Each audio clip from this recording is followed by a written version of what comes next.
ആകാശവാണി. നമസ്കാരം. പ്രത്യേക വാർത്താ ബുള്ളറ്റിൻ വായിക്കുന്നത് അഞ്ജു പ്രഭ. ശീതകാല സമ്മേളനത്തിന്റെ 12ാം ദിവസവും പാർലമെന്റിൽ നടപടികൾ പുരോഗമിക്കുന്നു. സബ്കാ ബീമ സബ്കി രക്ഷാ ബിൽ, ഗ്രാമീണ മേഖലയുടെ വികസനവുമായി ബന്ധപ്പെട്ട Viksit Bharat guarantee four Rozgar and Ajeevika mission bill തുടങ്ങിയവ ഇന്ന് ലോക്സഭയിൽ അവതരിപ്പിച്ചു. രാജ്യത്തിനുവേണ്ടി ജീവൻ ബലിയർപ്പിച്ച ധീര ജവാന്മാർക്ക് വിജയ് ദിവസിൽ രാജ്യസഭ ശ്രദ്ധാഞ്ജലി അർപ്പിച്ചു. തിരഞ്ഞെടുപ്പ് പരിഷ്കരണവുമായി ബന്ധപ്പെട്ട ചർച്ചകൾ സഭയിൽ ഇപ്പോൾ പുരോഗമിക്കുകയാണ്.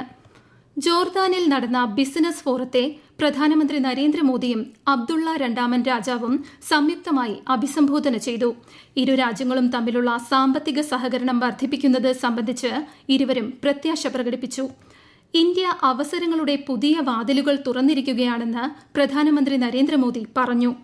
പ്രധാനമന്ത്രിയുടെ ജോർദാൻ സന്ദർശനം രാഷ്ട്രീയ, സാമ്പത്തിക, സാംസ്കാരിക മേഖലകൾക്ക് ഏറെ ഗുണകരമായതായി വിദേശകാര്യ മന്ത്രാലയം അറിയിച്ചു.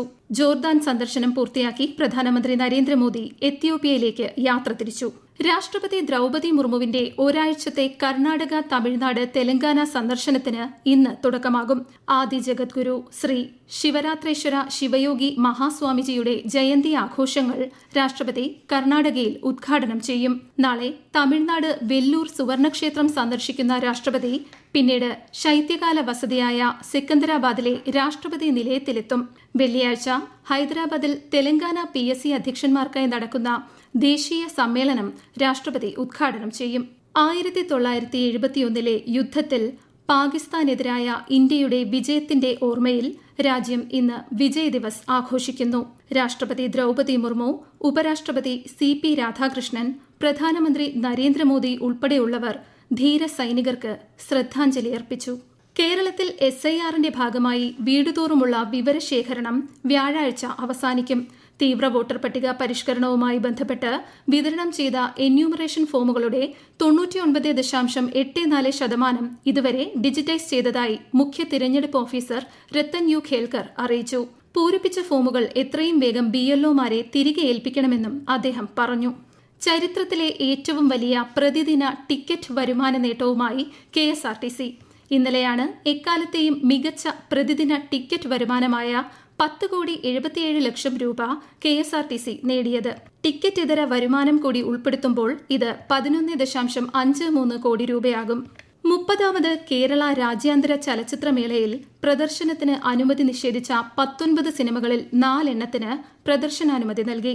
കേന്ദ്ര വാർത്താ വിതരണ പ്രക്ഷേപണ മന്ത്രാലയമാണ് അനുമതി നൽകിയത്. Beef, once upon a time in Gaza, eagles of the republic, heart of the wolf എന്നീ ചിത്രങ്ങൾക്കാണ് അനുമതി ലഭിച്ചത്. ഇന്ത്യ മാലിദ്വീപ് സംയുക്ത സൈനിക അഭ്യാസ പ്രകടനത്തിന് തിരുവനന്തപുരത്ത് സമാപനം.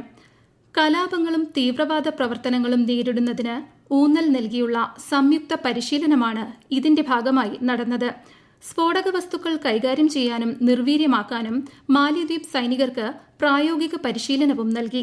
ശ്രീലങ്കയിൽ നിന്ന് മോചിതരായ 13 ഇന്ത്യൻ മത്സ്യത്തൊഴിലാളികൾ വിമാനമാർഗം ചെന്നൈയിൽ തിരിച്ചെത്തി. കഴിഞ്ഞ മാസം 9-നാണ് ഇവർ പിടിയിലായത്. കോടതിയിൽ ഹാജരാക്കിയ മത്സ്യത്തൊഴിലാളികളെ പിന്നീട് ജയിലിലേക്ക് മാറ്റുകയായിരുന്നു.